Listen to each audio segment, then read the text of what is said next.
Bonsoir à tous, bienvenue sur le plateau Equinox ce soir. Je suis Serge Alain Outo pour le décryptage quotidien de l'actualité. La date était très attendue de tous les aficionados du ballon rond au Cameroun, surtout après le camouflet reçu de la Confédération africaine de football, un certain 30 novembre 2018, marquant ainsi le retrait de l'organisation de la 31e édition du plus grand rendez-vous du football africain en terre camerounaise, pour cause de retard considérable dans l'exécution du cahier de charges.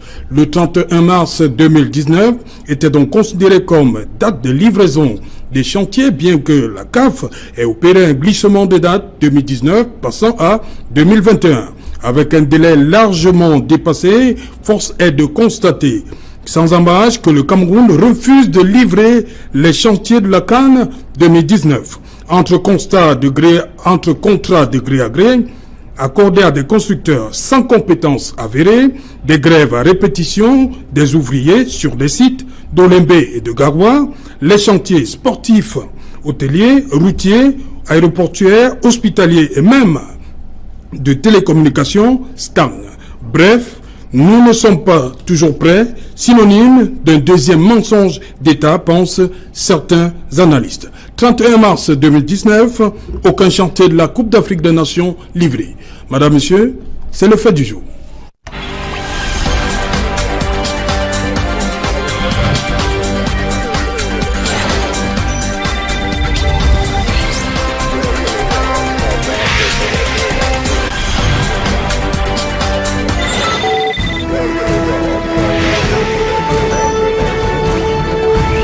« 31 mars 2019, aucun chantier de la CAN 2019 livré. Pour en parler, je suis en plateau ce soir avec Paul Maël.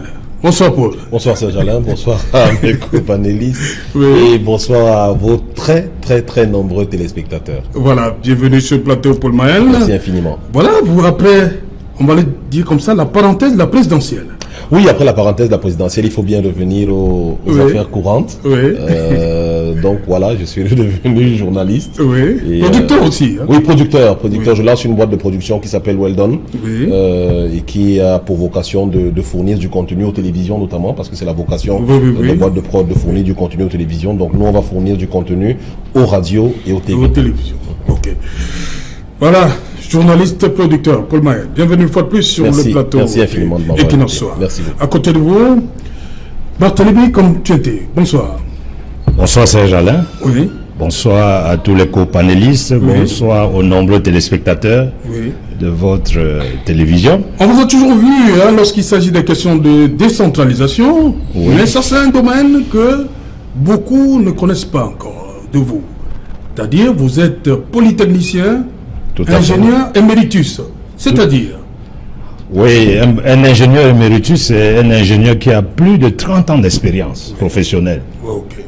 Donc, il faut déjà être inscrit à l'Ordre national des ingénieurs de génie civil et puis avoir 30 ans d'expérience au moins dans le métier. Ok. Bienvenue une fois de plus, Barthélémy Comtiente. Merci. Sur ce plateau également, Casimir Désiré Tagné. Bonsoir. Bonsoir Serge Alain, bonsoir Paul Maël, bonsoir Barthélémy et bonsoir à tous nos téléspectateurs. Voilà, journaliste d'investigation, directeur de la publication du Jeune Enquêteur. Oui. Jeune Enquêteur. Et justement, ce matin-ci, 2 jours après la date, vous êtes allé sur certains sites. Oui, par rapport à, on va le dire, le grand site qui est Douala. Exact. Vous êtes allé où exactement? Ma casquette de journaliste d'investigation m'oblige à ne parler que des choses que je connais et des choses que j'ai vécues. Oui. Donc j'ai pris la peine aujourd'hui de sillonner quelques stades. Je suis allé au stade d'Akwa, au stade de Japoma et au stade de Bonamoussadi. Je me suis arrêté à ces 3 stades-là. Je n'ai pas pu aller au stade de Bepanda, au stade de la Réunification, tout simplement parce que je passe par là pratiquement tous les jours. Donc, mais quand vous passez par là, il y a une clôture. Est-ce que vous voyez ce qui se passe à l'intérieur? Nous avons eu la chance de visiter il n'y a pas très longtemps avec certaines autorités ce stade qui est pratiquement construit par les Canadiens et qui est pratiquement au même niveau que les autres stades. Et puis, d'emblée, je voudrais, pour que les Camerounais, pour que les téléspectateurs comprennent, dire que tous ces stades qui sont en train d'être construits ne sont pas par le fait des Camerounais. Ce sont des entreprises étrangères qui ont gagné ces marchés-là. Et ce sont ces entreprises qui sont en train de construire ces stades. À l'exception du stade d'entraînement. À l'exception du stade d'Aqua et du stade de Bonamoussadi, qui sont construits par un Camerounais, deuxième on ne le cite pas beaucoup. Pourtant, c'est pratiquement le seul qui est un peu en avancement sur les autres. Oui. Garoua est construit par les États-Unis, comme vous entendez. Olembe, c'est les Italiens de Pichini. Japoma, c'est les Turcs. Dépenda, je l'ai dit, c'est les Canadiens. Bafoussam, c'est les Chinois. Et il n'y a que Aqua, Bonamoussadi, qui soit construit par un Camerounais. Voilà, rapidement. Qu'est-ce que vous avez donc vu ce matin, les 3 stades? Déjà, je veux dire que le stade d'Aqua et le stade de Bonamoussadi sont pratiquement à 85% de la livraison.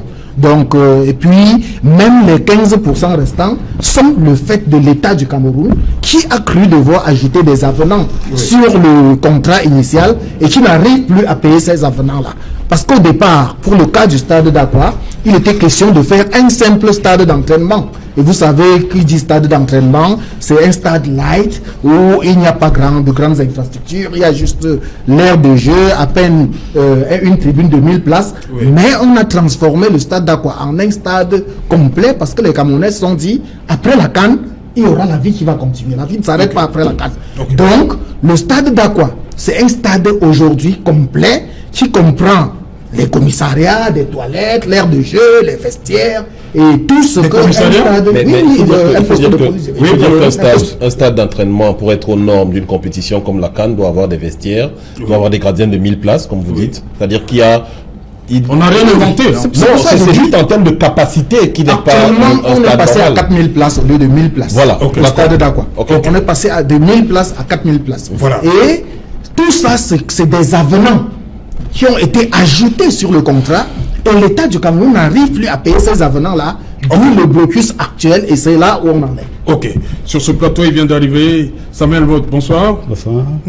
Bienvenue sur le plateau. Merci pour l'invitation qui m'a été faite. Voilà.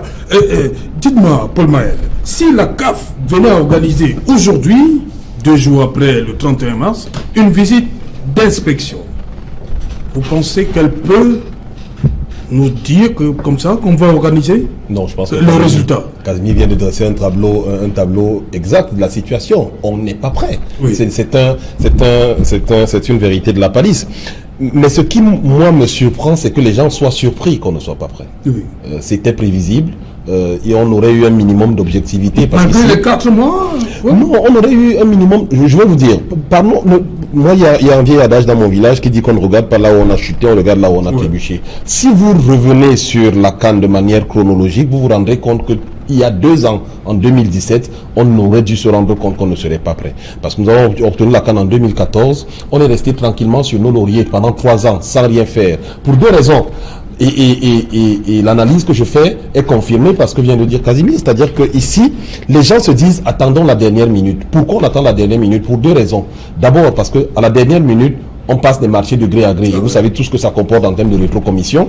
Et à la dernière minute également, on arrive au niveau des avenants. Et c'est voilà les 2 pôles de corruption et de détournement d'argent. Les avenants et les marchés de gré à gré. Donc il faut attendre la dernière minute parce qu'à la dernière minute, on ne contrôle plus rien. On dit allez-y, l'important c'est que les chantiers soient terminés. Sauf qu'on avait oublié qu'il y avait un certain nombre de choses qui pouvaient arriver. La première chose qui arrive, c'est que la garantie qu'on avait à la CAF, qu'on aurait la Coupe d'Afrique des Nations, quels qu'en soient les cas, c'était Issa Hayatou, qui, à la surprise générale, y compris de lui-même, s'en va. La deuxième, c'est que la compétition passe de 16 à 24 équipes. Donc, ce qui nécessite un ajout en termes d'infrastructure. À ce moment-là, déjà, on aurait dû commencer à penser, ne serait-ce qu'au redimensionnement des ouvrages qu'on avait. Je prends juste un exemple. Le stade de Lembe doit avoir, en plus du stade normalement, un hôtel de 5 étoiles et une piscine olympique. Oui. L'hôtel de 5 étoiles et la piscine olympique, je ne suis pas sûr que ce soit indispensable pour la CAN. Donc je pense qu'à ce moment-là, on aurait pu redimensionner. Quand le ministre Motazé, alors ministre de l'économie, arrive à la mi-2017 en disant on a trouvé des prestataires qui peuvent construire des stades en 30 mois, il ne reste que 28 mois pour la CAN. Donc on a déjà 2 mois de retard sur la capacité des ingénieurs à produire un stade. Et à ces 2 mois de retard s'ajoutent donc tous les 4 mois qu'on a mis pour la paperasse, la procédure, le temps que le dossier aille du ministère de l'économie à la primature, de la primature à la présidence et qu'il en ressorte. On était à environ 21, 22 mois maximum. Donc déjà en 2017, on aurait dû savoir, parce qu'il faut savoir une chose, Serge Alain, c'est que l'argent ne sèche pas le béton, c'est-à-dire qu'on a un ingénieur polytechnicien qui nous dira ça mieux que moi.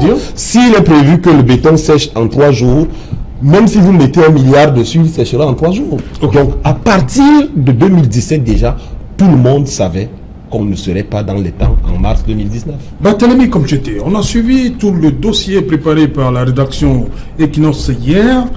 On a entendu les chefs de projet Olembe et Yaoundé nous ont rassuré 30 décembre 2018. Après c'était pour Douala, c'était même en février 2019. Mais aujourd'hui, on parle, il y a une équipe de la nouvelle expression qui est allée là-bas. On leur a dit là-bas que ce sera plutôt en juin 2019. Comment comprendre? Comment les techniciens arrivent à nous balader avec les dates comme ça? Alors je voudrais d'abord souligner ici que le retrait de l'organisation de la CAN est une grande déception, une très grande déception même pour le peuple camerounais. Oui. Et moi particulièrement, je suis étonné que depuis qu'on parle de la CAN, on parle que des administratifs, on parle que des politiques. On les voit se pavaner dans les stades, à la quête dans les sites de travaux, et faire des déclarations en tout optimisme pour qu'on arrive au final à avoir ce résultat. Moi, ça me surprend vraiment. Parce que la responsabilité première des investissements publics incombe à l'ingénieur. L'ingénieur, c'est l'alpha et l'oméga, qui dans toutes les étapes de la conception à la réception des travaux, en passant par la réalisation et le contrôle, c'est l'ingénieur qui doit être impliqué dans tout cela. Mais dans le contexte camerounais, on se rend compte que le politique et l'administratif a tout confisqué. Et depuis qu'on parle de ce débat de la CAN avec les défaillances, je n'ai pas vu un seul ingénieur s'exprimer dans l'équipe même du projet. On a vu quelqu'un justifier le sac de ciment à 16 000. Mais là, on a vu, comme dit là, ça c'est pas des ingénieurs, ça c'est des entrepreneurs qui sont là pour leur business. Merci pour un ingénieur est caractérisé par son éthique et par sa déontologie professionnelle. Oui.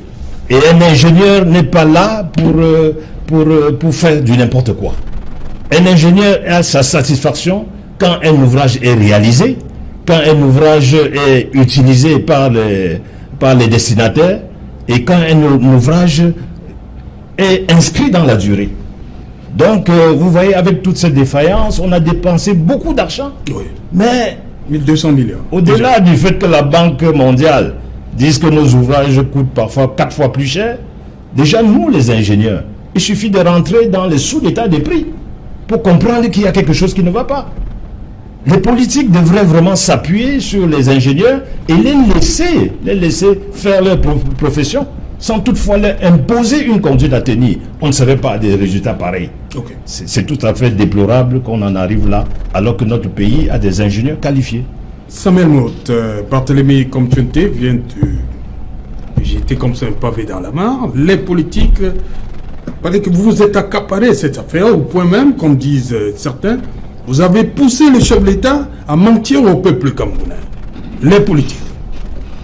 Oh, les politiques, écoutez, je suis arrivé alors qu'il était en train de faire le tas de lieux de travaux. Oui, oui. Moi, j'étais très content d'entendre ce qu'il disait. Oui. Je veux dire, là, il a dit 85%. Ouais. C'est qui est sûr? Oui. Les stades sont prêts. Mais quand vous regardez également Paul Mahel, qui a esquissé un sourire pendant qu'il parlait, c'est très bien que partout ailleurs, lorsqu'il y a un événement comme celui-là, on a continué à badigeonner même à 48 heures un certain nombre d'infrastructures parce qu'ils ne sont pas prêts. Ce n'est pas un mal totalement camerounais, ce n'est pas également pour les douaniers, l'ensemble des gens qui étaient en charge de s'occuper de cette opération-là. Le fait est là, nous n'avons pas pu organiser la CAN en 2019. Mais je voudrais également qu'on reste positif dans tout ce qui nous arrive. C'est de constater également que même si un certain nombre d'entre nous trouvent une satisfaction réelle à se goûter de ce qu'on n'a pas pu l'organiser, je voudrais également que l'on retienne que pour la première fois dans l'histoire de ces compétitions-là, il y a un pays à qui on a retiré l'organisation d'une CAN et que par respect pour ce que ce pays représente, pour ce que ce Nigeria également représente, on lui a donné une solution alternative qui fait qu'on va l'organiser en 2021. Mais là également, dans la perspective également de ce qu'on est en retard, on n'a pas été en retard, on n'a pas...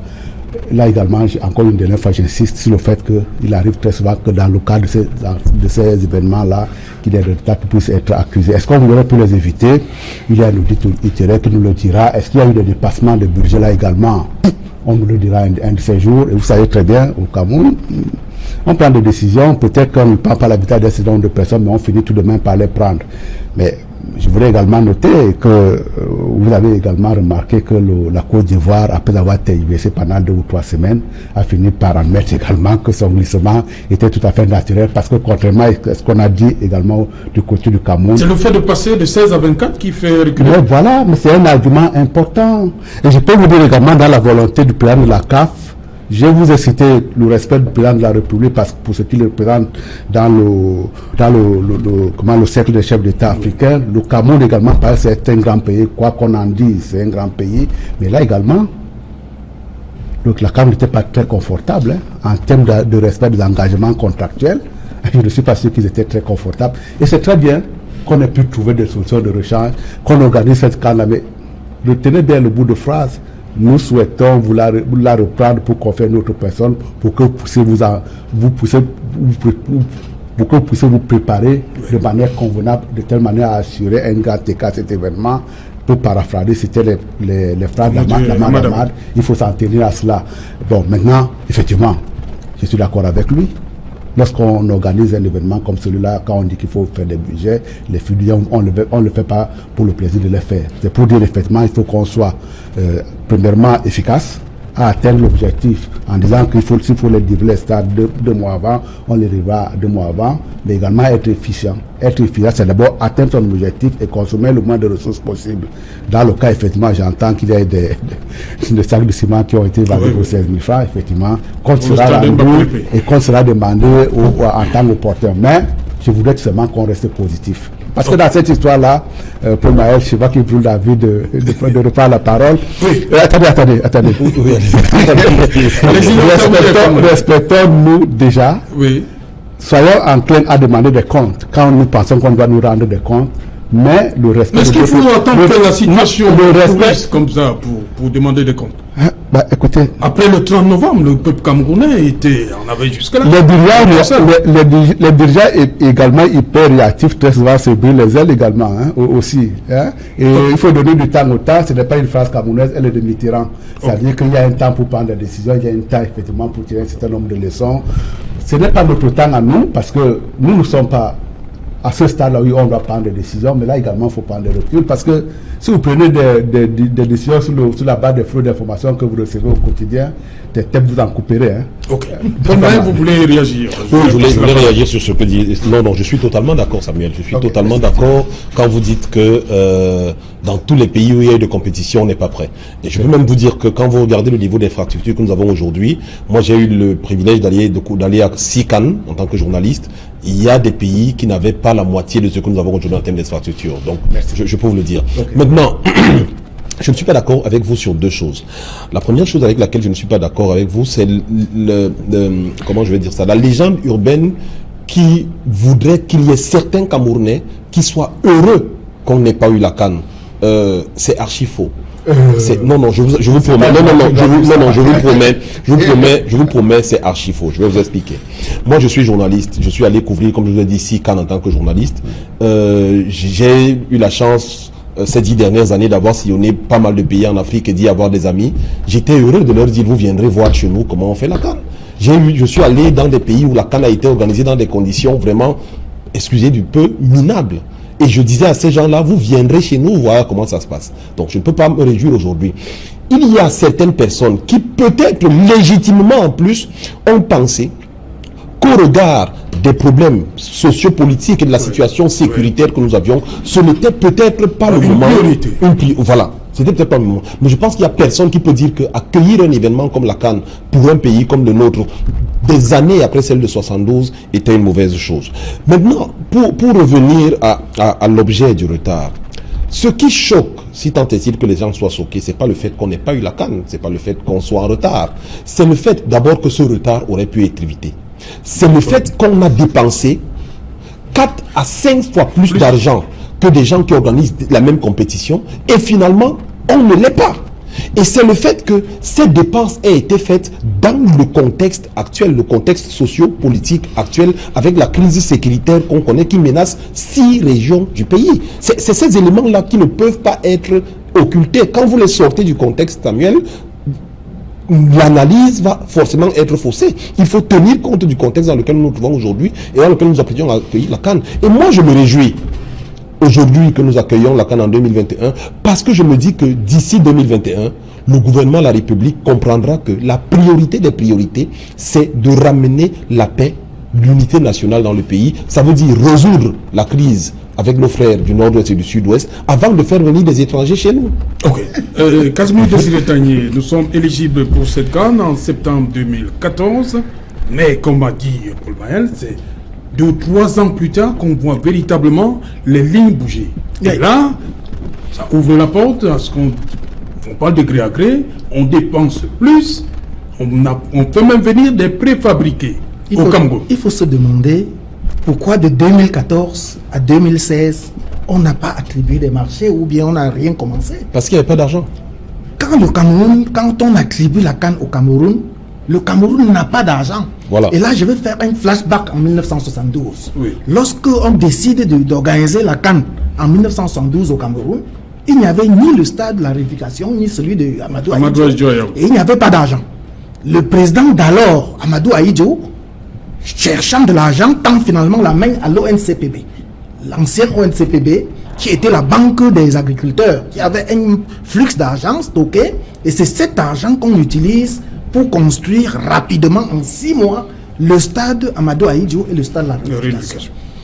Quand la CAN arrive, la CAN même de 1972, après le couac, l'élimination du Cameroun et les multiples vols qui s'en ont suivi avec les trafics de billets, immédiatement, Ahidjo frappe du poing sur la table et enferme tous ceux qui étaient impliqués. Est-ce que c'était pas sous le coup de l'énervement l'élimination? C'était une décision d'un chef d'État suite à un événement réel et ça participait également à calmer la population pour que la population sache qu'est-ce qui s'est fait, parce qu'il faut toujours désigner les responsables. Mais si j'avais la raison, nous aurions apporté la CAN en 72, peut-être que... Est-ce que jamais parlé. J'ai dit que suite à la défaite, suite à tout ça, et avec les vols de billets, les trafics, c'est là où Ahidjo prend cette décision. Maintenant, lorsqu'on décide que le Cameroun organise la CAN plus de 30 ans après, la CAN 2019 au Cameroun, le Cameroun également n'a pas d'argent. À l'époque, vous voulez pas dire 47 ans? Le Cameroun n'a pas, excusez-moi, 47 ans après. Voilà, 47 ans. Le Cameroun également n'a pas d'argent. Lui, Paul Motazé, alors secrétaire général du premier ministère, est chargé de faire un appel ou bien de rechercher les financements. Et c'est ainsi qu'il lance des appels. Et c'est pour ça que ce n'est que les étrangers qui viennent. Et je vais vous rappeler, il y en a qui sont venus en jet privé pour soumissionner.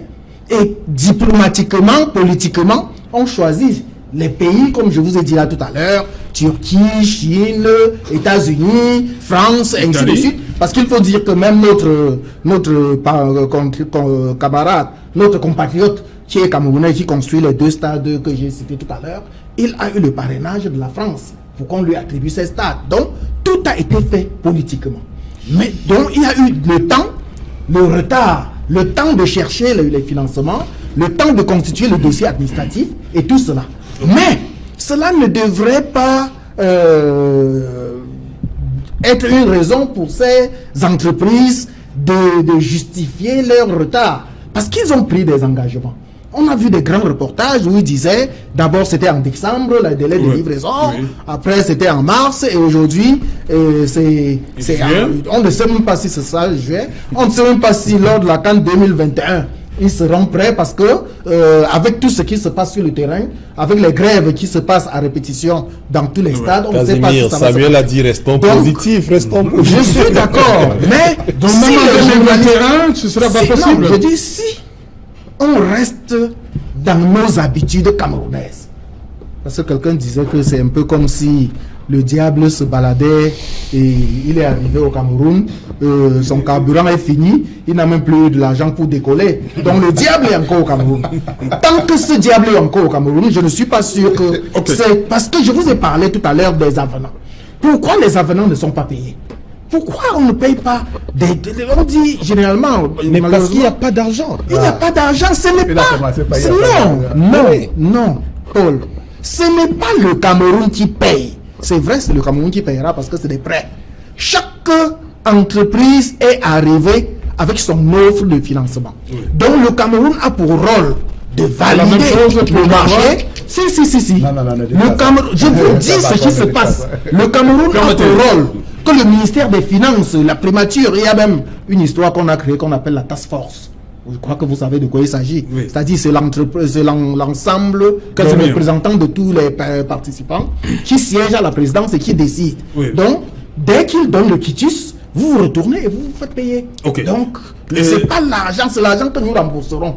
C'est sûr après. Barthélemy, comme tu dis, on a vu, il a parlé de Douala, on sait à quel niveau à peu près se trouve le site de Yaoundé. Mais dans tout ça, on parle pas en de bons termes de Bafoussam, surtout de Garoua. Vous avez appris tout ce qui se passe à Garoua? Oui, il y a eu des mouvements de grève, il y a eu des arrêts de chantier, un peu partout d'ailleurs. Mais moi, avec l'œil du technicien, parce que quand on réalise des investissements communaux, des investissements publics, c'est pour que les ouvrages soient de qualité et s'insèrent dans la durée. Il faut des ouvrages de qualité et des ouvrages durables. Absolument. Mais avec l'empressement que nous avons vu pour tous ces chantiers qui ont été engagés, moi, je ne sais pas si tous ces éléments ont été pris en compte. Parce qu'en tant qu'ingénieur, si vous avez vu les contrats de prestation d'investissement public, il y a toujours une phrase qui revient, suivant les règles de l'art. Suivant les règles de l'art. Oh, qui mieux que l'ingénieur assure le respect de ces règles de l'art? Il faut avoir des aptitudes professionnelles et il faut avoir une bonne connaissance de ces règles pour les contrôler. Mais ma curiosité, c'est que pendant la descente des administratifs sur l'ensemble de ces chantiers, ces administratifs s'adressaient beaucoup plus au chef de l'entreprise. Oui. Alors que dans le pilotage d'un chantier, il y a le maître d'œuvre qui s'occupe du contrôle de l'entreprise même d'ailleurs, pour la mise en œuvre.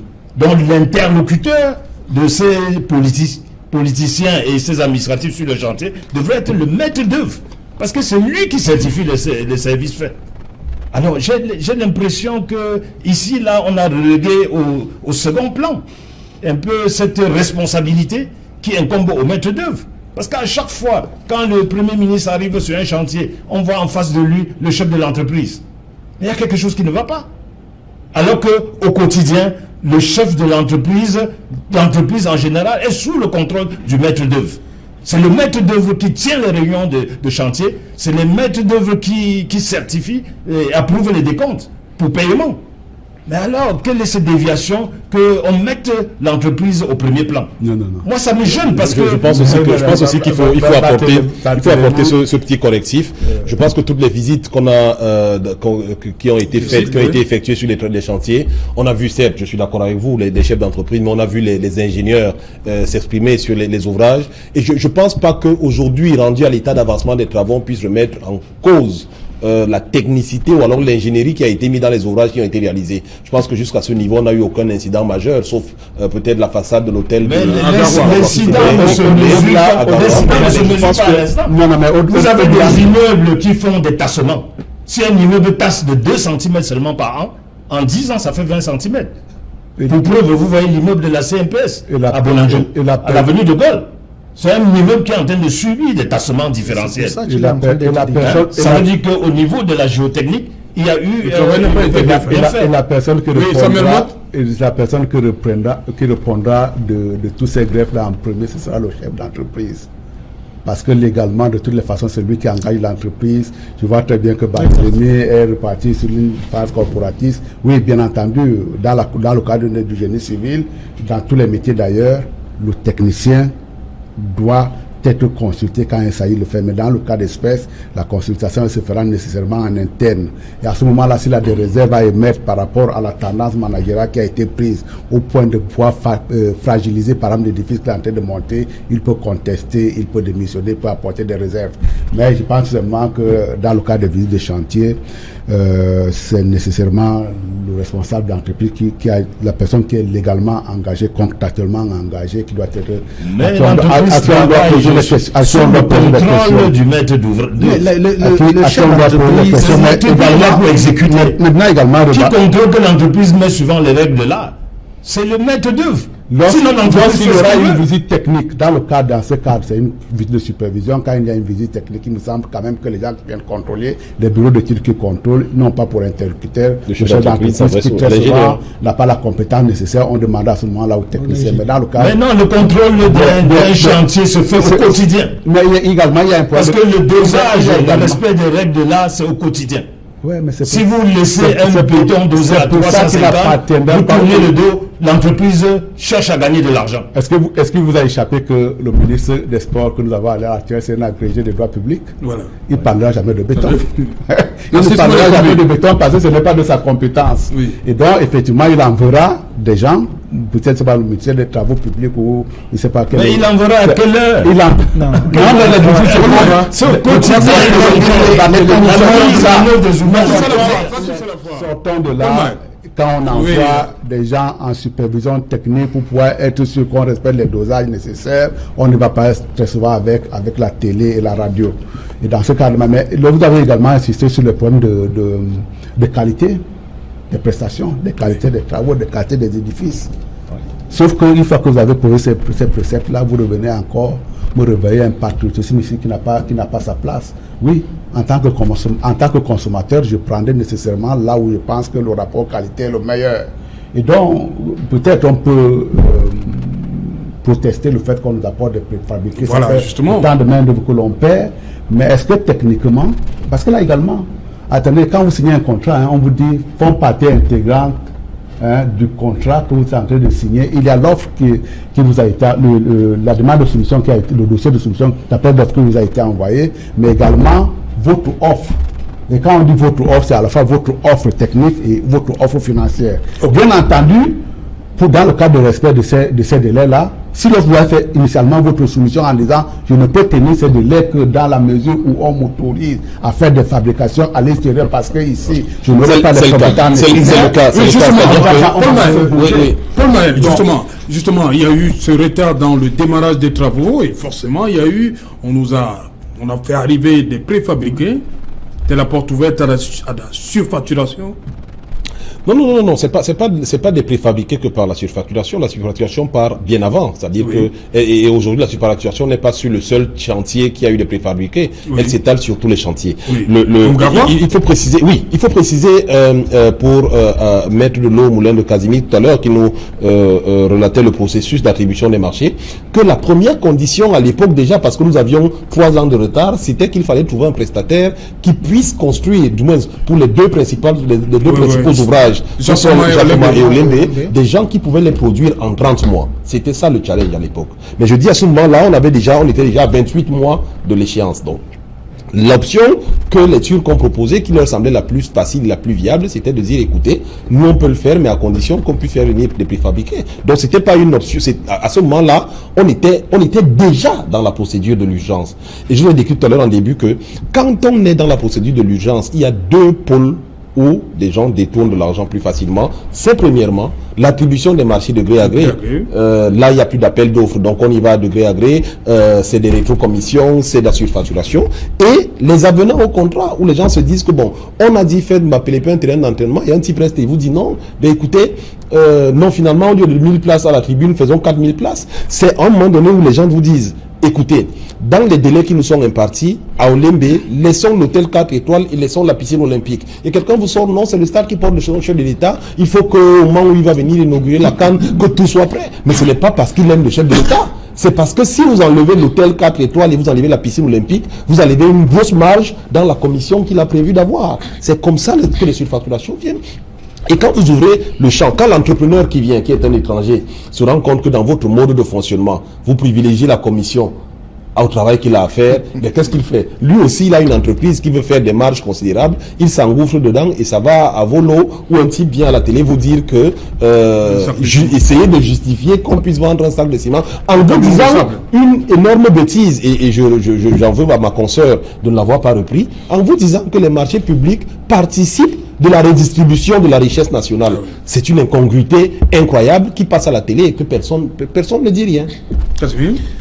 Je voudrais calmer un peu l'ingénieur Barthélemy en lui disant que les contrôles sont faits au jour le jour dans tous ces chantiers.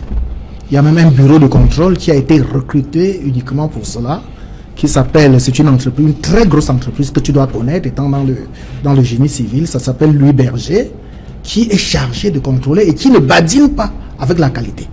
Ça fait même partie des choses pour lesquelles il y a eu du retard, parce que cette entreprise ne veut pas donner le quitus absolument pour tout. Voilà. Maintenant, mais je dis Casimir, le contraire m'aurait surpris. Voilà. Parce que dans l'agencement d'un chantier, il y a l'entreprise, il y a le maître d'œuvre. C'est ça. Et ce qui m'a surpris, c'est que quand les politiques arrivent, ils s'adressent au chef de l'entreprise. Oui, mais c'est ce que c'est au maître d'œuvre. Non, c'est ça. Le chef d'entreprise n'est que le porte-parole de l'entreprise. C'est pas lui qui réalise. Il y a des ingénieurs. Si on revient à ce que ça veut l'État qui doit être l'interlocuteur des administratifs et des politiques sur le chantier. Je vous prends juste un exemple. Imaginez que le ministre Moïle Kombi, qui, comme l'a dit Samuel, est un agrégé de droit public, demande à un ingénieur de lui parler de dosage, de ciment et de ceci. Mais il a mandaté un maître d'œuvre auprès de l'entreprise. Les ingénieurs ne fassent pas des conneries. Ça veut dire quoi? Son interlocuteur le plus averti, c'est le maître d'œuvre. C'est un peu comme si vous nous disiez que... Parce que si vous demandez, l'entreprise cherche à gagner de l'argent. C'est un peu comme si vous nous disiez... Et généralement, dans l'investissement public, justement, c'est parce qu'il y a ces déviations qu'on en arrive à ce qu'on... Non. C'est mon métier. Les contrôles sont faits dans les règles de l'art. Aujourd'hui, l'éthique a foutu le camp. Ouais. Ce qui fait que, quand vous n'avez pas un maître d'œuvre exigeant en face, la complicité s'installe entre l'entreprise et le maître d'œuvre. Et comme c'est le maître d'œuvre qui prend les attachements et les décomptes, vous avez la chance Barthélemy, je peux reprendre la parole s'il te plaît. J'étais en train d'expliquer certaines choses, je n'ai parlé que du contrôle. Maintenant, par rapport au préfabriqué, il faudrait que l'on sache que les contrats initiaux n'avaient pas prévu ces préfabricats qui devaient être importés de l'Italie pour le Cameroun. C'était pas comme ça, et de Turquie. Ce qui fait dire que ça fait encore partie des avenants. Et je vais vous dire que Piccini revendique des avenants de l'ordre de 26 milliards de francs CFA au jour d'aujourd'hui. Donc vous allez voir que ça représente pratiquement plus de 45% du marché initial. Et c'est un peu comme ça, un peu partout. Maintenant, on ne parle que des stades. On oublie qu'il y a un autre volet. Le volet infrastructure routière. Voilà, justement. Le stade Olembe, le stade... Parlons un peu du cas de Bafoussam, parce que vous voyez bien. Voilà, vous voyez que Bafoussam est l'une des villes, je vous dirais, qui semble être maudite par les dieux du Cameroun. Parce que lorsque vous n'avez pas circulé dans la ville de Bafoussam, vous vous posez la question de savoir, c'est dans cette ville qu'on aura une poule de la CAN. Ça, c'est un problème. De l'autre côté, il y a le problème sécuritaire qui se passe dans le nord-ouest et le sud-ouest. Et on prévoit une poule du côté de Limbe, heureusement, pour une fois, et je crois que c'est l'une des rares fois de ma vie, de mes 30 ans de journaliste, que je vois quelque chose que le gouvernement projette comme le plan B. Parce que jusqu'ici, les gens ne savent pas que le stade de la réunification est en train d'être construit sous forme d'un plan B qui pourra accueillir... l'information. Ça, bien sûr, je suis journaliste d'investigation. Le stade de la réunification est en train d'être construit pour accueillir la poule qui devrait être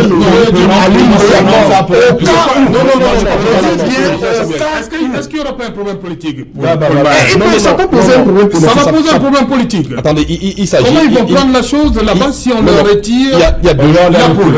Il y a deux choses qu'il faut dire. Oui, mais écoutez, Samuel, on disait Diacon ne retirerait pas la canne. On disait Diacon ne retirerait pas la canne, on l'a perdu. On l'a pas retiré. Initialement, parce que l'autre chose qu'il faut que les téléspectateurs sachent, c'est que on attribue la CAN à une nation au regard du dossier que la nation a produit. Oui. Et dans le dossier que vous produisez, vous listez les infrastructures sportives, hôtelières et routières qui vous permettent. Et c'est sur la base de ce listing-là qu'on compare aux autres pays candidats et on décide que les vôtres sont les mieux à même d'accueillir la compétition. Et dans le dossier que le Cameroun a déposé à la CAF pour obtenir la Coupe d'Afrique des Nations, le stade de la réunification était prévu comme étant un stade d'entraînement, le stade principal étant le stade Japoma. Et effectivement, aujourd'hui, en tenant compte des contingences sécuritaires qu'il y a, il y a des possibilités que la poule qui était prévue à Limbe soit délocalisée pour Douala, pour la simple et bonne raison que le président Ahmad ne l'a peut-être pas dit devant les caméras, mais il y a le spectre sécuritaire qui continue à planer, avec en mémoire ce qui s'est passé avec la délégation congolaise en Angola. Donc, les Camerounais ont eu beau donner toutes les garanties qu'ils pouvaient assurer la sécurité d'une poule, la CAF continue à planer, ça il leur a demandé envisager quand même qu'on puisse avoir un plan B dans le cas où, et c'est pourquoi je le disais tout à l'heure, je me réjouis qu'on ait renvoyé, parce que j'espère qu'on va aller régler le problème du nord-ouest et du sud-ouest. On ne pourra pas organiser une CAN même en 2021 si ce problème reste prégnant. Alors généralement quand on fait des interventions, il faut accompagner ça d'un minimum de prudence, de réserve. Admettons que l'on soit en train de refaire le stade de la réunification. Je crois également que c'est un devoir d'anticipation qui est celui du gouvernement. Je ne peux pas dire, je peux apporter l'assurance nécessaire à 100% aujourd'hui que ça se fera à Limbe, mais je peux vous dire qu'on le sent comment est-ce que le pays fonctionne. Il n'y a pas de raison qu'on puisse délocaliser quoi que ce soit parce que le Sud-Est n'est pas en état de guerre. Maintenant, on peut effectivement prendre. Non, mais justement, on peut. Attendez, je voudrais juste que vous sachiez qu'il y a des téléspectateurs qui nous regardent. Ah non, oui, mais justement, le Sud-Ouest n'est pas en état de guerre. On n'est pas en état de guerre. On n'est pas en état de guerre dans le Sud-Ouest et aucun pan du territoire camerounais n'est en état de guerre. On a à l'heure actuelle un certain nombre de nous qu'on essaie de gérer, mais je voulais seulement vous dire, de ma compréhension à moi, effectivement, quand on a des forces sécuritaires de niveau 4 qui sont sur un terrain d'opération et qui tirent à balles réelles, si ce n'est pas la guerre, moi je ne m'y connais pas. Quand on a des forces sécuritaires de niveau 4 qui sont sur un théâtre d'opération, je pourrais dire un mot là-dessus. Vous dites qu'on n'est pas en guerre. Ma réflexion c'était de dire effectivement, on ne veut plus être soumis à ce chantage, mais considérer à dire vous n'êtes pas prêt parce qu'il y a un certain endroit qui peut être. Mais je crois que d'ici à ce qu'on arrive à 2021, admettons même qu'on soit en situation. Le problème sera résolu. Je crois que le problème sera résolu et on ne va pas besoin de délocaliser. Ça m'a plu que vous disiez ça parce que quand vous dites ça, vous nous ramenez en 2016 où les gens, quand le problème a commencé, disaient il n'y a aucun problème.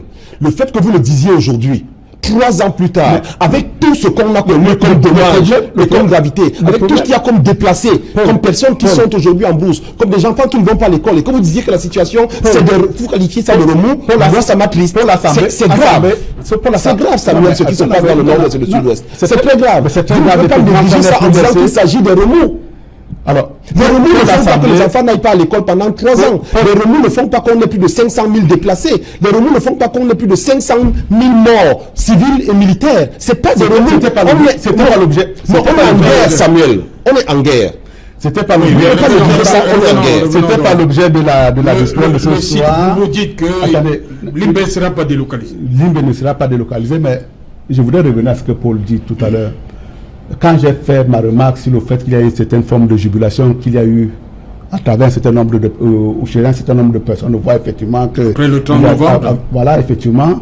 Et il a semblé me dire qu'il n'y a aucun Camerounais qui a eu... Sauf que je ne vais pas ressortir les pages dans lesquelles j'ai fait des décisions assez solides avec des personnes. Mais vous voyez très bien que quoi qu'il fasse, il retombe sur ces mêmes travers. Oui, Paul, il y a effectivement un certain nombre de remous qui sont localisés à l'heure actuelle au nord et au sud, que je ne conteste absolument pas. Mais là également, vous savez très bien, cette histoire de sud-ouest et nord-ouest a commencé dans les mêmes conditions. Vous semblez dire qu'en 2016, on allait dire qu'on allait régler. Mais lorsque, à l'intérieur d'une société, on laisse sortir volontairement un certain nombre de digues Et dans le cas du nord et du sud-ouest, je le confirme, c'est une digue sociale qui a sauté parce qu'à un moment donné, on a laissé faire un certain nombre de choses que la société était en situation de réprimer. Oui, effectivement, il peut y avoir des débordements. Mais dire qu'on est en situation en état de guerre, effectivement, il y a une petite délinquance. Il y a des gens qui, à un moment donné, m'ont dit que c'était une guérilla. Vous avez laissé abonnement commenter là-dessus.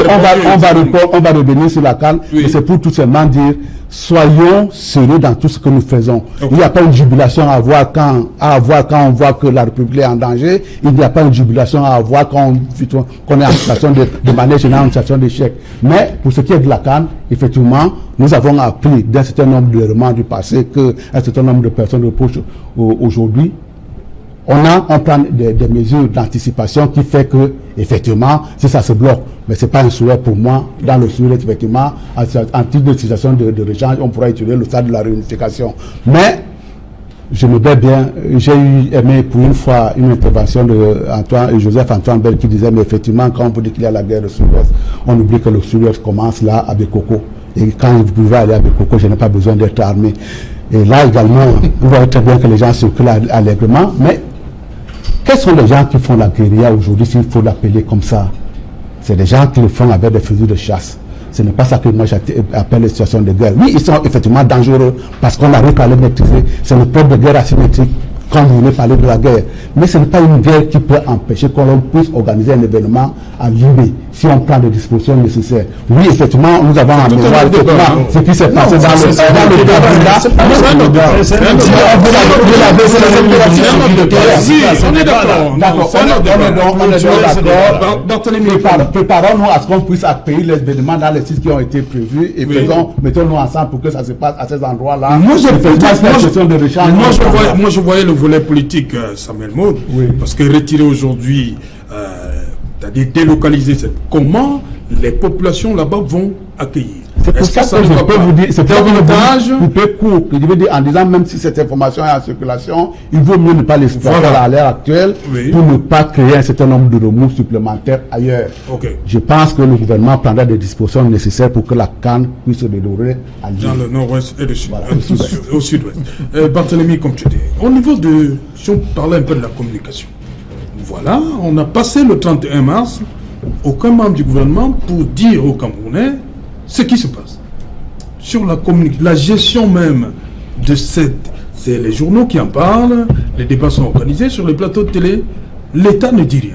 Moi, je crois que c'est le... C'est un deuxième mensonge?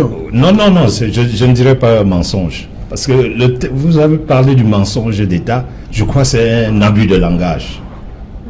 Serge-Alain, parler de mensonge d'État, c'est un abus de langage. Parce que mentir veut dire que vous affirmez ce que vous savez être faux. Or, quand le président de la République s'engageait, c'était sur la base des informations qui lui revenaient de par ses proches collaborateurs. Donc, dire que le président de la République a menti, je ne suis pas d'accord.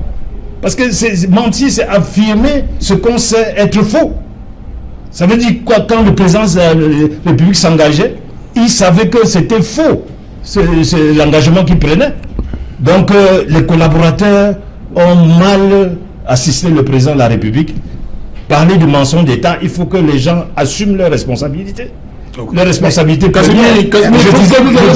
C'est paradoxal que le gouvernement n'ait pas communiqué. Parce qu'on a vu ce qui s'est passé au lendemain du retrait. Il y a eu des communications du gouvernement. Donc, le gouvernement avait aussi tout intérêt à donner la bonne information. C'est ce qu'on demande justement aujourd'hui. La bonne information. On n'a pas livré. Mais le gouvernement ne veut pas commettre la même erreur qu'ils ont commis au lendemain du 30 novembre. Parce que vous savez qu'au lendemain du 30 novembre, il y a eu précipitation dans la communication. Parce que la communication de crise, c'est une science. Il y a eu précipitation dans la communication et vous vous rappelez bien, le ministre Thiron, qui était Mincom à l'époque, a affirmé les travaux vont continuer dans la même cadence, avec la même énergie et seront livrés dans les temps. Aujourd'hui, ils se rendent compte que cette communication aussi n'a pas abouti, les travaux n'ont pas été livrés dans les temps. Donc moi, je suis pour qu'ils prennent le temps, qu'ils s'organisent et que la communication soit destinée à donner une info qui soit vraie. Mais je pense aussi qu'on n'a pas attendu le 30 mars. le 31 mars, pour savoir qu'on est en retard. Le ministre Moulé Kombi, quand il était dernièrement à Japoma, l'entreprise turque lui a demandé un délai de 4 mois supplémentaires, qu'il leur a accordé d'ailleurs, ce qui renvoie la livraison du chantier au 31 juillet. Donc déjà avant le 31 mars, on savait que le chantier ne serait pas livré le 31 mars. C'est parce que le gouvernement ne communique pas qu'on pense que c'est un mensonge d'État. Moi j'ai de la peine à... Si le gouvernement communiquait... Mais je suis d'accord avec la description. À la disposition du public, l'information. Oui, je suis d'accord avec la définition. Nous avions pensé que le 31 mars, tout serait prêt. Mais voilà la situation exacte. Compte tenu de telle urgence, compte tenu de quand on dit mensonge d'État, je ne sais pas pourquoi Barthélemy est un peu excessif.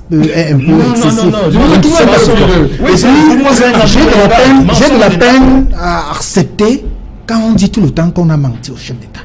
Un responsable ne se fait pas mentir. Et puis, je crois qu'il est de son bon droit de faire tout ce qui est nécessaire pour contourner les mensonges. Nous n'avons jamais vu le chef d'État dans une situation aussi grave envergure faire des descentes sur le terrain pour aller s'enquérir de la réalité sur le terrain.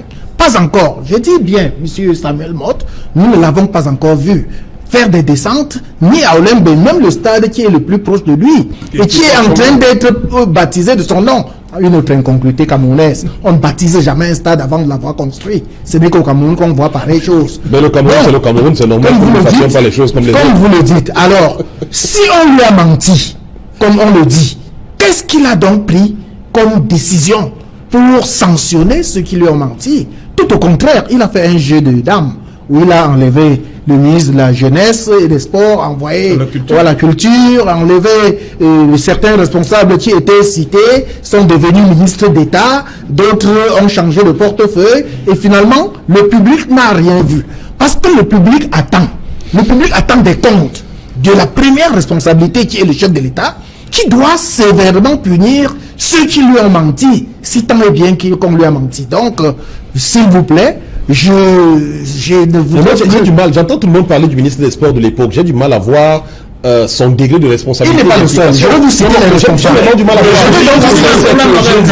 vous citer les responsables, je dis, en dehors du ministre des Sports. Non, moi je veux juste dire, c'est le niveau d'implication du ministre des Sports. Parce que la CAN avait deux pôles. Le premier pôle, c'était le COCAN, qui était piloté par la primature, et la task force à la télévision qui était pilotée par le secrétaire général de la présidence de la République. Je ne vois pas le ministre des Sports dans l'architecture décisionnelle de ce qui s'est déroulé. Peut-être que vous avez des informations que je n'ai pas, mais j'ai du mal à cerner son niveau d'implication et de responsabilité dans le processus décisionnel. Vous croyez que le ministère des Sports peut être à la task force juste pour jouer au faire valoir? Non, le ministère des Sports est bel et bien représenté. Tous ceux qui sont représentés à la task force sont ceux qui sont la représentativité entraîne la responsabilité. Et là-dedans, il y a justement le ministère des Travaux publics, le ministère de la primature, le ministère des Travaux publics. La question ici, c'est qui décide. Toute cette chaîne-là, qui sont des responsables. Et je dis, à côté de ces gens, il y a les responsables régionaux. Parce que dans le littoral, par exemple, c'est le gouverneur qui est chargé de coordonner. Il y a les prestataires de services. Et vous voyez bien que j'ai bien insisté au début de l'émission pour vous dire que c'est les entreprises étrangères. Parce qu'on ne peut pas les sanctionner comme si on sanctionnait les entreprises. Ça portera un problème diplomatique et même politique qu'il faut éviter. Donc il y a toutes ces choses-là. Donc c'est pour ça que le dossier est pratiquement en stand-by et on ne sait pas qu'est-ce qu'il faut véritablement faire. Mais je dis, le chef d'État, en tant que premier responsable, en tant que premier Camerounais, responsable numéro 1, devrait prendre des dispositions, devrait prendre des sanctions sévères, comme Aïdjo en avait fait en 1960. Ça, c'était suite à l'élimination. Casimir vient surtout sanctionner, absolument sanctionner. Et il a dit quelque chose de terrible tout à l'heure pour calmer la population. Le président Paul Biya, qui est un homme sage, c'est qu'il peut également donner le temps nécessaire pour qu'on lui passe des critiques, mais à condition qu'il prenne de bonnes décisions derrière. Le temps, Samuel. Nous avons vu des personnes qui ont géré des entreprises, qui sont mis en prison 8 ans après, alors qu'on a tout le temps. À quoi ça sert à ce moment?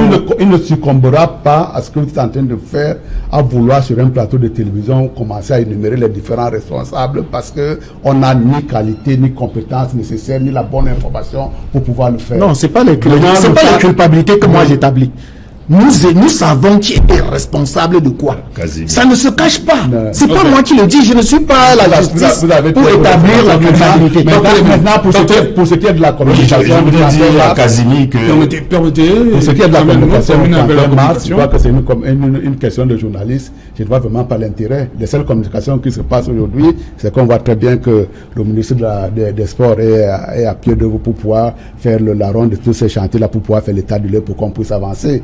31 mars par rapport à quoi? À l'époque, on disait 31 mars parce qu'on était presque persuadé qu'on le faisait pour 2019. Non, ce que je disais, c'est que la communication du gouvernement après le retrait de la CAN, c'était de dire les chantiers seront livrés à date. Et la date, c'était le 31 mars. Voilà. Non, la date du 31 mars en 2021. Merci. Bonsoir, Cédric Bouffet. Bonsoir, Serge-Alain. Bonsoir à vos invités. Le 20h, c'est dans un instant, Cédric. Au menu ce soir. Au menu ce soir, nous parlerons de cette réalité que vivent les Camerounais dans d'autres régions du Cameroun, notamment les infrastructures qui ne cessent de se dégrader, le calvaire que vivent des usagers sur les routes à Maroua, dans d'autres localités situées dans la région du centre, là où de nombreuses maladies se développent. Nous en parlerons dans le journal de 20h. Et cette décision du ministre de la Santé publique qui vient de sanctionner des infirmières impliquées dans la prise des images indécentes lors de la réanimation de ce jeune lycéen victime d'agression mortelle au lycée bilingue de Deido. Nous en parlerons dans le journal de 20h. Et dans l'international, des informations assez importantes au-delà de la prestation de serment de Macky Sall ce soir devant 3000 personnes, dont 15 chefs d'État africains. Nous parlerons de la première sortie médiatique de Blé Goudé, Charles, ex-ministre ivoirien de la jeunesse, sorti libre depuis 2 mois aujourd'hui. Il s'est exprimé dans une vidéo de 12 minutes et abordé un sujet crucial, important pour la Côte d'Ivoire, la réconciliation nationale. Vous l'écouterez dans le journal de 20h. C'est Jala. Voilà, merci Cédric Noufelé pour ce menu. Dans un instant, Cédric et toute la rédaction vont développer pour vous tous ces titres.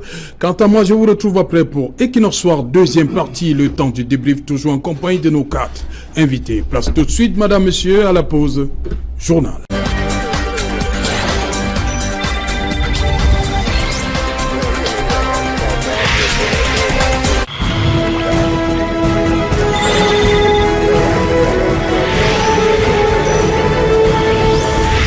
Retour sur le plateau Equinox Soir, c'est la deuxième partie, la partie réservée au débrief, toujours en compagnie de Paul Maël, Barthélemy comme Tuenté, Casimir Désiré Tagné, voilà, il est là, et Samuel Mout, vous avez suivi avec nous, le ministre de la Santé a frappé. L'opinion est divisée. Certains pensent que ce n'est pas, il ne devait pas s'arrêter là. Les mesures devraient aller jusqu'au sommet. Quelle est votre appréciation? Je pense que c'est une décision qui a été prise. Est-ce que 3 mois déjà, c'est bon? Non, c'est une décision qui a été prise par un responsable mieux informé que nous, oui, qui a certainement dû faire l'état de lieu, écouter les uns et les autres pour penser que c'était la décision idoine. Bien entendu, on peut toujours faire plus. Mais s'il a estimé qu'il fallait les sanctionner à 3 mois, c'est 3 mois qu'il a jugé nécessaire de leur donner. Pour le reste, effectivement, chacun peut y aller de sa propre colère pour pouvoir dire que ce qui a été fait n'a pas été seulement lourdement sanctionné. Je pense qu'il faut s'en tenir à la décision du ministre. Ok, Barthélemy, comme tu étais, cette décision du ministre? Oui, la décision du ministre arrive fort opportunément. Oui. Et les motifs invoqués par le ministre... manquement grave à l'éthique et à la déontologie professionnelle. C'est des motifs réels et des motifs fondés. Parce que tout agent public doit être animé par le sens de l'éthique et de la déontologie professionnelle. Et quand on parle d'éthique, ça veut dire que chaque agent doit de tout temps se comporter de manière à conserver la confiance du public. Et quand on parle de déontologie, ça veut dire qu'il faut respecter les valeurs morales. Or, nous avons vu que... Elles ont failli, là? Elles ont failli, totalement. Et 3 mois, ça va? 3 mois, ça rentre dans la gamme des sanctions administratives, puisque la législation prévoit que le ministre a le droit de sanctionner jusqu'à 3 mois. Et après, maintenant, on peut arriver même à la radiation. Mais cette radiation est prononcée par le chef de l'État. Ça veut dire qu'après 3 mois, le chef d'État peut décider de radier tout ce personnel de la fonction publique. Ok. Casimir. Déjà, cette décision du ministre, 3 jours après. Je voudrais, avec votre permission, Serge Alain, m'incliner sur la dépôt du jeune Blériot et compatir avec cette famille qui souffre de la perte de leur fils unique. Maintenant, le ministre Manaouda Malachi a pris une très bonne décision et ça me rappelle ce que nous disions en première partie de cette émission par rapport à ce qui s'est passé pour la CAN. Quelqu'un m'a opposé le problème de temps ou bien de délai. Vous avez vu qu'on n'a pas besoin d'attendre une éternité pour sanctionner quand un fait est réel et quand c'est visible. On n'a pas besoin d'attendre. Et merci pour Batlemi qui nous rappelle que la suite pourra arriver. Maintenant, je constate déjà que le ministre de la Santé est en train d'aller de positif en positif. Il y a quelques jours, il prenait une décision demandant de ne plus séquestrer ces indigents qui étaient dans les hôpitaux et qui n'arrivaient pas à payer. Ça, c'est une très bonne décision. Maintenant, lui, il a pris cette décision.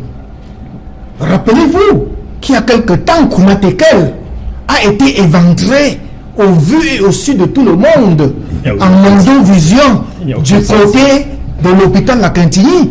Jusqu'aujourd'hui, il n'y a aucune sanction qui a été prise. Non, le directeur a été envoyé. Le directeur a été à tous ces infirmiers qui étaient en train d'assister à l'éventail de notre compatriote. Et on n'en a rien fait. C'était Mama Fouda. Justement, c'était le temps de Mama Fouda qui avait ses méthodes, peut-être qui cadre avec les méthodes du parti au pouvoir, qui attend jusqu'à ce que pourrissement... Malachi au pouvoir. Bon, et puis, j'ai dit, c'est un nouveau souffle. Malachi, c'est un nouveau ministre qui vient d'arriver et qui veut faire les choses, qui veut voir les choses autrement. Lui, il a pris cette décision. J'ai envie de me poser la question de savoir qu'est-ce que le ministre des enseignements secondaires, lui, il a fait. Qu'est-ce que le ministre des enseignements secondaires a fait? Parce qu'il a démontré l'état du pourrissement du lycée de Daïdo. Cela n'est plus un fait nouveau pour personne. Et c'est là depuis plusieurs années. On connaît tout ce qui s'est passé. On en a parlé. Je ne veux plus reprendre ça ici. Et jusque-là, ça ne dit absolument rien à personne. Même pas un message de compassion n'a été envoyé de la part du ministre des enseignements secondaires à cette famille. C'est pas sûr. Je n'en ai pas vu. Je n'en ai pas vu. Je ne peux pas dire à 100% que, mais je crois qu'il il a posé tous les visages et tous les métiers. Les réseaux sociaux sont plus rapides que tout.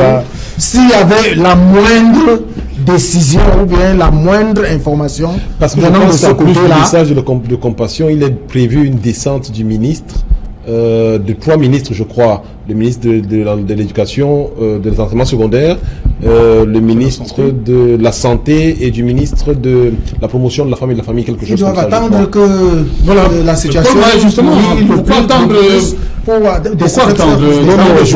Je pense que là où je vais être peut-être d'accord avec Samuel, c'est que... Oui, pour une fois.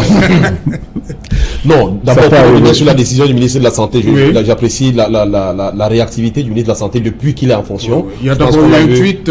Voilà, on a vu un tweet dans lequel il condamnait l'attitude de ces personnels-là, et je pense, comme Samuel, qu'il a pris le temps au bout de 3 jours d'avoir un certain nombre d'informations qui lui permettent d'arriver à la décision qu'il a prise. Qu'il l'ait déjà pris, c'est quelque chose de gratifiant, parce qu'on est tellement dans l'impunité dans ce pays que rien n'aurait pu se passer, que rien ne se serait passé. Maintenant, je pense aussi que le ministre de l'enseignement secondaire a besoin de temps. Et le problème que pose Casimir en parlant du lycée de Daïdo ne concerne pas que le lycée de Daïdo. Vous vous souvenez qu'il y a un an, je crois, un élève du collège Kingakwa avait poignardé le surveillant, son professeur. Donc c'est un problème qui concerne notre système éducatif et je pense qu'il ne concerne pas que le ministre de l'enseignement secondaire. C'est la raison pour laquelle d'ailleurs le ministère de la Promotion de la Famille sera associé, parce que je l'ai dit hier sur un post que j'ai fait sur Facebook, dans cette affaire de l'élève qui est décédé dans ce lycée, il y a plusieurs responsabilités qui peuvent être établies. Il y a eu une défaillance de l'école, il y a eu aussi la responsabilité de nous en tant que justement dans votre poste, Paul Maël, j'ai lu ce poste, vous terminez en posant quel type de parents sommes-nous? Oui, mais vous avez pu répondre à cette question? Pas encore. Mais je pense que c'est de manière introspective que chacun doit trouver la réponse à cette question. Quels sont les parents que nous sommes aujourd'hui? Parce que sur cet acte-là, la responsabilité. Et maintenant, il y a un troisième aspect, c'est la responsabilité de la société dans laquelle nous sommes. Barthélémy a parlé tout à l'heure en disant qu'on est en pleine déliquescence. On est en pleine déliquescence morale. Souvenez-vous, il y a quelques jours, on a vu à l'entrée d'un lycée un panneau publicitaire faisant la promotion d'une boisson fortement alcoolisée. Donc je pense que c'est un ensemble d'éléments qui doivent s'asseoir, réfléchir et repenser non seulement notre système éducatif, mais aussi la morale sociale de manière globale. Il y a un panneau publicitaire à l'entrée d'un lycée, là, c'est les mairies, non? Oui, comme tu dis. Oui, c'est les mairies, mais allez voir ce que les mairies font. Hein. Les mairies, c'est même de la compétence de la communauté urbaine. Parce que quand vous dites même les mairies, c'est vague. La publicité est du ressort de la communauté urbaine. Oui. Et puis, si les panneaux publicitaires sont implantés n'importe où, ça veut dire qu'il y a une complicité. Et cette complicité ne peut être que celle du délégué du gouvernement. Parce que vous voyez tout ce que rapportent ces panneaux publicitaires. Ça veut dire qu'à un moment donné, peut-être à la communauté, on privilégie les gains que rapportent ces publicités par rapport à la préservation de la morale publique. Donc, vous voyez que la morale a foutu le camp. Il y a d'autres centres d'intérêt qui priment sur les valeurs morales. Je pense que le problème, moi je le poserais autrement. Je ne pense pas que ce soit la faute du gain. Je ne pense pas qu'on ait décidé exprès d'aller mettre une affiche publicitaire devant l'entrée du lycée bilingue de Bonabéry. Je pense que ça a été fait sans que personne ne se rende compte que c'était quelque chose d'anormal. Puisqu'on est maintenant dans un pays où ce qui est anormal devient normal. C'est-à-dire que personne n'a considéré que c'était pas normal qu'il y ait une affiche publicitaire d'une boisson alcoolisée devant un lycée, puisque après le soulèvement qu'il y a eu sur la toile, le lendemain, on a chargé l'affiche, on a mis une autre affiche, cette fois-ci d'une boisson, d'une soft drink. Ça veut dire que ici, c'est pourquoi je parlais tout à l'heure quand on parlait de manquement à l'éthique, que les gens ignorent même parfois qu'il y a de l'éthique. C'est-à-dire que aujourd'hui, je vais vous prendre un exemple. Moi, je suis allé dans un pays comme le Kenya. Au Kenya, quand vous envoyez votre enfant mineur dans un débit de boisson, acheter une boisson, comme nous on fait ici avec nos enfants de 5 ans, on lui dit va m'acheter une bière au bar. Quand vous envoyez votre enfant au bar, le barman l'arrête et appelle la police. Et vous allez dire à la police comment se fait-il que vous envoyez un enfant mineur acheter une boisson alcoolisée. Ici, vous envoyez un enfant mineur au bar acheter la boisson et ça ne pose de problème à personne. Personne ne les régisseurs sont sous le contrôle de la communauté. Vous croyez que la fiche publicitaire est plus grave que les bars qui s'installent en face, à côté des lycées et collèges? Je suis à l'université, il y a même des bars qui portent les noms des amphithéâtres. Mais c'est ce que je dis aujourd'hui. Ça devient normal. La course au gain facile a pris le pas sur la morale au Cameroun. Vous avez une lecture économique, je pourrais avoir une lecture politique. Je pourrais vous dire que ça participe d'un processus qui est fait exprès pour abrutir la plèbe, pour qu'elle ne s'intéresse pas aux choses qui sont sérieuses. C'est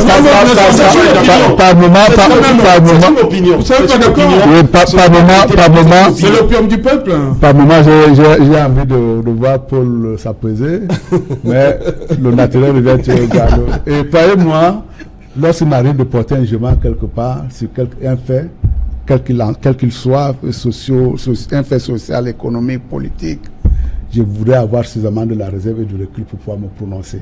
Parce qu'on a tendance également, autant effectivement, il y a une certaine déliquescence dans la société que l'on ne peut pas contester, autant également, je pense que nous avons la condamnation facile.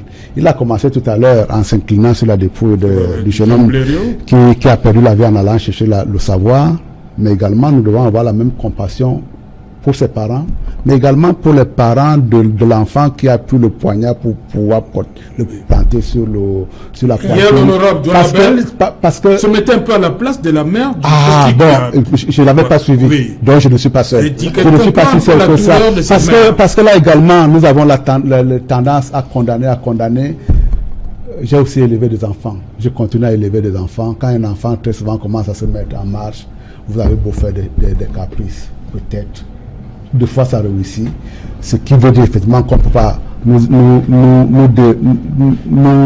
enlever cette responsabilité-là qui est celle de l'éducation, mais en même temps également les conditions dans lesquelles très souvent quelqu'un décide de se mettre en marge par rapport à la norme et par rapport à la société peut être également une situation totalement incontrôlée. Et donc pour cette raison, effectivement, quand vous parlez des plaques, des panneaux publicitaires, on le fait également sous le fait effectivement qu'on manque d'éducation nécessaire, qu'on manque de jugeurs pour pouvoir dire à cet endroit-là.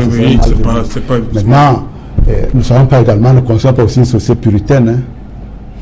Très souvent, quand j'étais jeune, on m'envoyait acheter la bière, je ne suis pas devenu un soulard non plus. Et donc, pour cet ensemble de raisons, effectivement, ils ne vont pas me dire que là, elle est tout aussi pure de la société nigériane.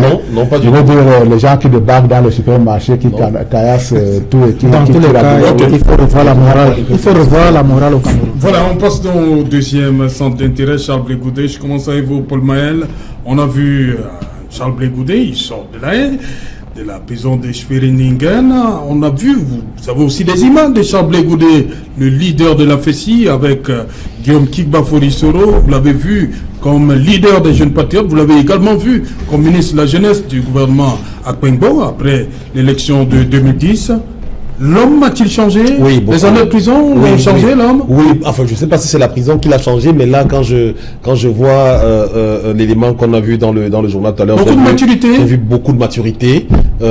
J'ai vu un homme qui commence à avoir la carrure d'un homme politique, d'un homme d'État, et j'aime ça. Et moi, chaque fois qu'il y a, parce que vous savez, la Côte d'Ivoire, c'est un pays où pour lequel effectivement j'ai un attachement que je connais, que j'ai souvent visité, et on a vu toute la tragédie qui a traversé la Côte d'Ivoire, et chaque fois qu'il y a un des acteurs, et Dieu seul si Blé Goudé en est un des acteurs de cette tragédie-là aujourd'hui, qui vient parler de l'apaisement, qui vient dire réconciliation, moi je pense que c'est un pas important, et moi ça me réjouit de le voir dans cette posture, ça me réjouit de voir, si c'est la prison qui l'a transformé, alors peut-être qu'on devrait aller en prison plus souvent. C'est votre sentiment, Barthélemy, comme tu étais, Charles Blé Goudé, complètement métamorphosé, plus mature, la posture d'un homme d'État? J'ai le même sentiment parce que il a pris en maturité positivement, et je pense que la finalité de toute action politique, c'est l'amélioration des conditions de vie des populations. Oui. Parce que tous les politiciens qui s'agissent... Il est dans une démarche de dire, effectivement, pour la prochaine fois, si c'est pas mal pour la non, mais je pense que ça va être très compliqué à gérer. Maintenant, oui. Non, je pense, je connais un petit peu l'échiquier politique en Côte d'Ivoire, juste un petit peu, hein, pas tant que ça. Je pense que tous les acteurs politiques en Côte d'Ivoire aujourd'hui sont conscients de ce que l'élection de l'année prochaine est un tournant décisif. C'est pourquoi on les maintient hors de la Côte d'Ivoire? Je pense qu'il faut... Avant de dire... que cette échéance-là va se dérouler sans qu'il y ait d'esclandre. Je pense que tous les acteurs politiques sont justement en train de se mettre dans ce moule-là. Et je pense que c'est une transition qui va être importante. Le départ éventuel du président Ouattara, l'arrivée d'un nouveau chef d'État, qu'est-ce qu'il va falloir faire? Est-ce qu'il va falloir réveiller les vieux démons? Et tous sont conscients d'une chose, si ça se dégrade, ça ne profite à personne. Ça ne profiterait, tout comme même au Cameroun, quand ça se dégage, ça ne profite à personne. Quand ça se dégage, ça ne profite absolument à personne. Et c'est bien effectivement d'avoir fixé le cap. Attendons d'ailleurs de voir comment cette échéance de la présidentielle va être gérée avant de commencer à tirer des conclusions de telle ou telle autre personne s'est apaisée. Le discours que j'ai suivi là tout à l'heure, c'est un discours éminemment politique, qui consiste à dire on donne un certain nombre d'informations, on se met on prend une certaine posture pour pouvoir... Mais tout n'est que politique. Mais je suis d'accord, mais c'est pas pour cette raison-là que le discours politique. C'est pas pour cette raison-là que doit être mal étudié en disant que ça pourrait être également des apaisements de façade, de circonstances. Mais effectivement, il sera bien pour l'intérêt des populations ivoiriennes, il serait bien pour la communauté africaine que les dirigeants aillent dans des campagnes électorales en étant apaisé, en disant de toutes les façons, on s'en remet à la volonté du peuple. Et généralement, quand ça n'a pas bien marché, on tirera les conclusions, mais il faudra qu'on reste apaisé. Parce que là également, il a fait l'autre enjambement en disant... Autant vous voulez qu'on soit positif pour le Cameroun, autant vous êtes assez pessimiste. Vous êtes pessimiste parce que là... Non, pourquoi? Vous mettez des idées à développer. Non, je ne mets pas des idées. Je dis seulement, j'espère que c'est un apaisement qui n'est pas un apaisement. Moi, je pense que c'est un apaisement. C'est tout ce que j'ai dit. Et j'ai dit quoi d'autre? Je voudrais effectivement qu'il soit apaisé, parce que quand il vous dit effectivement, ce n'est pas quelqu'un pour qui j'ai beaucoup de la sympathie, parce que j'ai trouvé... Je voudrais tout simplement que pour des hommes politiques que nous devons être aujourd'hui, il avait un discours assez virulent. Maintenant, s'il a ôté ce discours virulent, effectivement, ça peut être mon homme. Je ne dis pas que je suis en incompatibilité d'humeur avec lui parce que parce que sa personne elle-même ne m'intéresse pas. Mais c'est par rapport aux actes antérieurs qu'il a posés qui fait que pour moi, j'attends qu'il vienne, qu'il se dévoile de manière définitive, les actes n'ont de valeur et de signification que mis en contexte. Et c'est là où je suis d'accord avec Barthélemy. Peut-être que le discours qu'il tenait à l'époque était dans un élément. Il faut le remettre dans le contexte. Et aujourd'hui, on est dans un contexte totalement différent où la Côte d'Ivoire a besoin de se mettre sur de bons rails. Il y a un travail qui a commencé à être fait. Je pense qu'ils auraient dû le comprendre un peu plus tôt. Parce que là également, il dit la société camerounaise est écartelée depuis l'élection présidentielle. C'est parce qu'effectivement, il y a un certain nombre de personnes qui cultivent cette tension-là. On aurait dû comprendre qu'envoyer des forces armées dans le nord-ouest et le sud-ouest n'était pas une bonne idée. On ne l'a pas compris. Est-ce que c'est la raison pour laquelle je suis J'ai du mal à comprendre le raisonnement de Samuel, parce que les acteurs politiques, d'après moi, doivent tout faire pour maintenir la paix et détendre le climat social. Mais donc, quand quelqu'un franchit ce cap, vous êtes en train encore de l'accuser ou bien de lui prêter des intentions. J'ai voulu donner carte blanche à mais non, c'est un acte qu'on doit saluer. Parce que ça va dans le sens de l'apaisement et de la détente du climat social. Je connais l'individu vindicatif. Moi, je voudrais qu'on ait en face de nous des leaders d'opinion apaisés. De manière générale, que l'on soit au Cameroun, que l'on soit en Côte d'Ivoire, que l'on soit au Gabon, quand on commence à faire de la politique, on se doit d'être apaisé parce que des vies des gens en dépendent. Là également, il repasse le nord et le sud-ouest. C'est un manque d'apaisement. Parce que, je ne sais pas si on va parler de ça. Est-ce que vous pensez que je suis sa situation antérieure? Voilà. Pour ce qui est... Il n'a pas changé. Vous pensez qu'il n'a pas changé? Est-ce que je dis tout simplement ceci, mes chers amis? J'espère pour lui que ce n'est pas un apaisement de façade. Mais laisse le temps pour apprécier. Je souhaite effectivement tu ne peux pas apprécier le sortie de sa déclaration. Je voudrais rester dans ce registre de l'apaisement parce que les vies des citoyens en dépendent. C'est ce que je dis. Dans le cas du nord-ouest et du sud-ouest, je ne fais qu'appeler à l'apaisement. Je dis on a peut-être commis des erreurs de part et d'autre. Ah, bien. De part et d'autre. Oui. Ok, merci. En tout cas, aujourd'hui, il est important que tous les partis, y compris celles qui ne sont pas engagées, puissent apporter leur contribution à ce qu'on a à l'apaisement. Personne n'a intérêt à ce que ce pays se dégrade. Merci, cher monsieur. Nous sommes arrivés malheureusement au bout de ce programme riche. Merci. Merci, Paul. Merci, Serge. Merci infiniment. C'est toujours un plaisir de venir sur ce plateau et d'avoir à échanger avec de personnes d'aussi bonne compagnie. Ok, merci, Barthélemy, comme tu étais. Merci, Serge. Tout le plaisir a été le mien. Merci, Casimir Désiré Tagné. Continuez vos investigations. J'ai toujours envie de me demander quel est le secret de Serge Alain pour avoir des plateaux toujours aussi relevés. Merci. Je sais pas. Ça arrive comme ça. C'est beau. Quand je vous sollicite le matin, vous répondez favorablement. Je vous dis merci pour ça. Merci Samuel Motte. Merci humblement Serge Alain de m'avoir invité. Voilà, madame, monsieur, c'est ici que prend fin cet autre numéro Equinox Soir. Toute l'équipe conduite par Séverin Tchouban vous donne rendez-vous demain lorsqu'il sera 19h. Rediffusion pour cette édition-ci, 23h GMT. Il sera minuit à Bassamba.